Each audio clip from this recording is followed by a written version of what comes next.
What's up, beautiful people? It's Sindærfam. Welcome to the channel. Today we have this very interesting video from Sowell, and it's titled "How Schools Are Dumbing Down Young Students in America." Interesting. I'm excited to check this one out.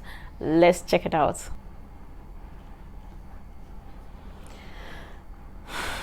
We've described the American education system, I think from top to bottom, including colleges, as being in terrible shape. They are. And why is that? Other than the standards being relaxed. That's not true in all colleges, for instance, I don't think. Oh, you can graduate. You can graduate probably from any college in the Ivy League, or Stanford for that matter. I haven't checked the requirements, but I suspect you can graduate without having taken a single course in math, in economics, in history, or in any hard science. I think Brooke Shields created a sensation with things that she hadn't studied when she got her degree from Princeton. That wasn't special treatment for Brooke Shields. Really? Anybody can graduate from Princeton as an ignoramus. Now, if they really want to learn something, they can also learn an awful lot at Princeton. But it's entirely up to them. Well, what about elementary and secondary education? They're disastrous as well. One of the biggest problems is one that doesn't get talked about, but which is really at the heart of it all. The people who go into teaching are really the lowest level of college students. If you look at the test scores of people who major in education compared to people who major in history, science, anything else virtually, they're at or near the bottom and have been for something like half a century. What would you do if you were, if you had taken the post of Education Secretary and President Reagan came to you and said, "Tom, whatever you want, I'm going to be for"? I would say, well, all right, you've broken the airline air controllers union, break the NEA, and make teaching non-union. Now that would probably do more than any other single step that you could do. Well, what would be step number two? Step number two would be to hire people. Then step number two would be to abolish all education schools. I have argued that if we were to spend $1 million getting every professor of education to retire, and not hire any more, it would be the most productive money we have ever spent trying to improve educational standards. What's the matter with education professors? Wow. Oh, you obviously don't know any, or it would be obvious. I don't. Yeah. Oh, the stuff is unbelievably childish. I get emails from time to time from people who are in education schools saying, "I can't believe the drivel they're teaching us here. And should I complain to the dean?" And so I said, no, don't complain to the dean. What you're getting is the norm in schools of education. It's one of the reasons the schools are so bad. But see, the people in schools of education pay no price for miseducating students. It is not society that is forcing these people to do this. These people have been looking for ways of evading academic work for generations. Who is they when The you say teachers, the administrators, they love anything that is non-academic. There have been studies done of kids in schools and departments of education. They love anything that's non-academic when you get into role playing and all this kind of thing. And I think it's perfectly understandable. You get the dregs of the academic world becoming teachers. You have education courses that repel able students from ever studying the subject. And so you've cut them off at the pass. Anyone who has any ability does not want to take these ridiculous courses in college. And of the few who are hardy souls who go on and take it and suffer through them and become teachers, those with high ability are the first ones to drop out.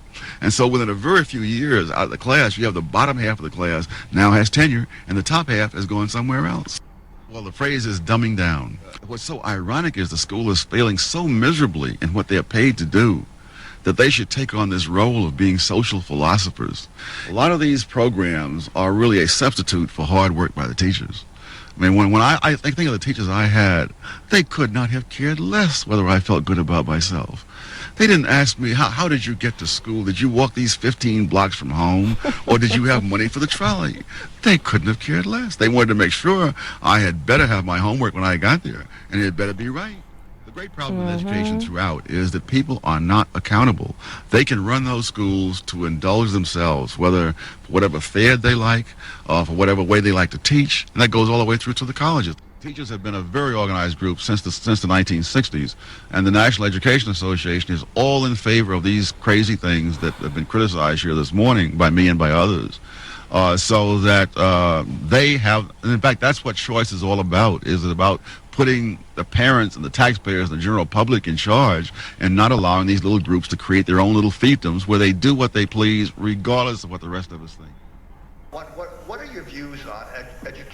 Wow, interesting. Because people don't even want to put in the work anymore to learning anything, and most of the schools or the teachers or educators are not even helping, because I mean, people are now so lazy that they don't even see any value from school anymore. We now have some courses or some subjects or things that are so irrelevant that are now attached to learning. And also with the use of technology or artificial intelligence is now making lots of people so lazy to put in the work to study or to read their books or whatever, because we have technology can easily do it for them. So people don't even see the need or the use to study anymore to gain education, because they can as well just make use of the technology or ask AI to help them do it. It's crazy. It's getting worse, and we don't even know what the next generation would be expecting, especially in education. If in the future to come, school is gonna be priority, we don't know. It's scary because technology can do the work, AI can do the work, so people will not see the need to go to school or be educated or educate themselves on anything. But yeah, let's just see what happens in the future. But yeah, let's continue. What are your views on educational equity? And what is educational equity? So it's always nice to know what it is when I'm talking about.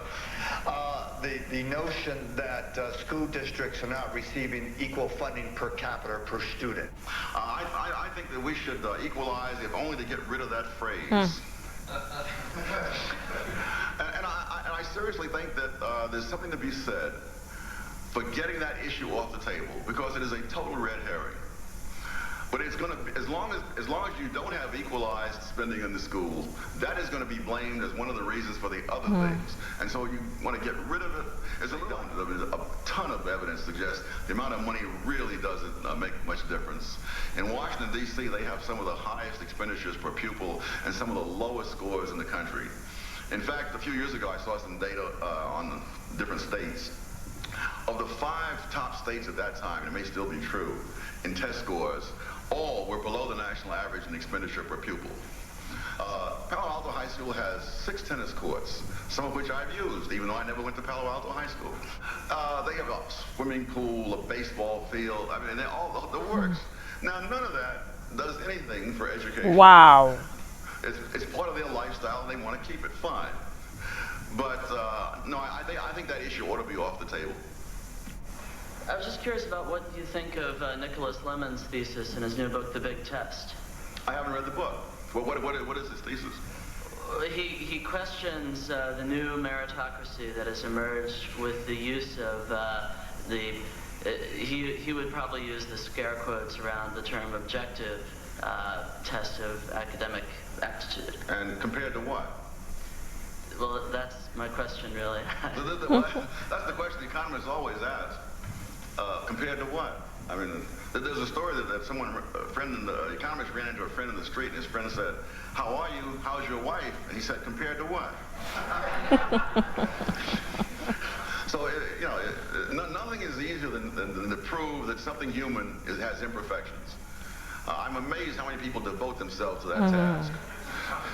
Yes, well, obviously, people, if you're going to base self-esteem on performance, it cannot be equal, because performance is never going to be equal. Yeah. And so all you can get in terms of self-esteem is make-believe equality.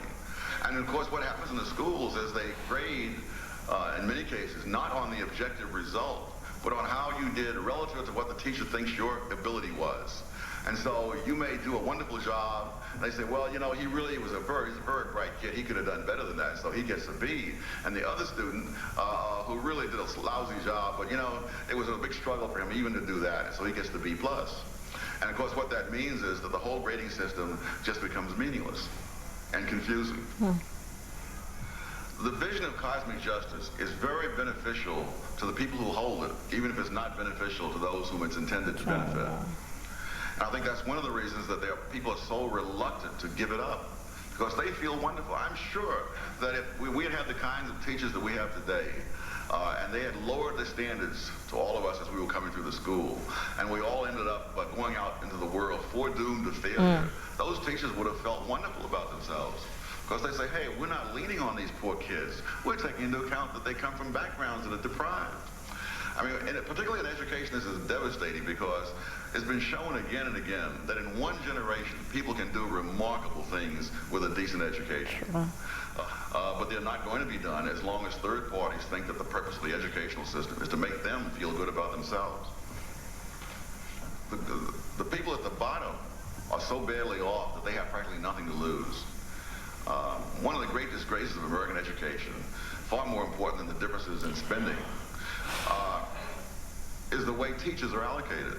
That is, typically teachers start out in a good middle-class school, and it turns out they're awful. They'll be moved on to another school, and another. And eventually, they'll start moving them down the social ladder to neighborhoods where the parents are less educated, less affluent, less influential, less able to make trouble. And so they end up teaching those kids for whom education is their only road out of poverty. Well, not only in California, but elsewhere, this constant shuffling of teachers around, which is done, by the way, simply because of the high cost of firing them. When I wrote a book on education a few years ago, I said it was $50,000 to fire one incompetent teacher. That has now been more than doubled since then. And so they move them around. And in fact, this happens so much that there are even names for this. It's called the Dance of the Lemons, or the Turkey Trot. Wow. There are ability differences. And the educational system, coast to coast, is bitterly set against any form of ability grouping, any form of accommodating to kids who have higher ability. And one of the studies I saw, there was a kid who was in the 4th grade, and he could score above the national average on the College Board SAT in math. And so it was suggested to the principal that this kid should be given something other than 4th grade math. And the principal reacted, and he said, no, that would be a violation of social justice. One of the things that protects American education is the fact that American universities are, in fact, leading universities of the world. But that's very misleading, because some of these universities are so good that it's very hard for American college students to get into them. And if you separate out the various fields, and you go from the silliest and simplest, such as education, all the way over to the other end of the spectrum, math and engineering and science, you find that the percentage of the PhDs which go to Americans are the highest over here in education, sociology, psychology, etc. And then as you proceed across the spectrum, that percentage declines until finally you get over to mathematics and engineering, where less than half of all the PhDs awarded at American universities go to Americans. And so what we really have are international universities on American soil, supported by American taxpayers, with a very large component of foreign professors and students. And this is what is used to justify the American educational system. But of course, the kids who come here from elsewhere come here with much stronger backgrounds. I was surprised recently to learn that out in Silicon Valley, they're actually recruiting engineers from Russia and India, not because they're necessarily better than American engineers, but because they speak English better. Wow. Assuming that parents play a role and the teachers cannot play the only role in the education of students, how can cosmic justice be created in an atmosphere where parents have not created a conducive learning atmosphere? I think as they say in the law, you're assuming a fact, not an evidence. I know this is one of the great beliefs in the educational establishments, that all problems in the educational establishment are caused outside the educational establishment. The evidence on that is not compelling. And what is especially not compelling is the determined effort of the NEA and other parts of the educational establishment to prevent this belief from being put to a test.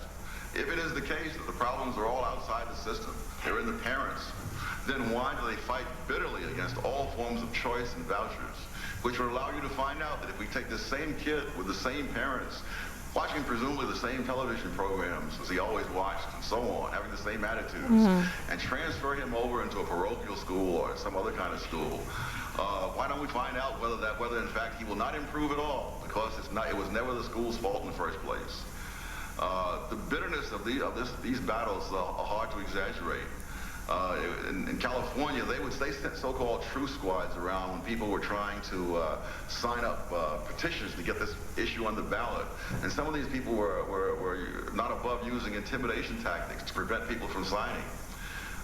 In New Jersey, one of the big companies, I think it was Pepsi-Cola, was prepared to give scholarships to low-income kids to go from the public schools into the private schools. They were so bitterly opposed to this that suddenly Pepsi-Cola machines in the schools began to be vandalized, and Pepsi had to back off its offer.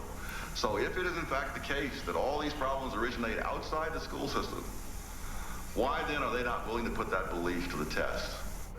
Thank you very much. Thank you. Interesting.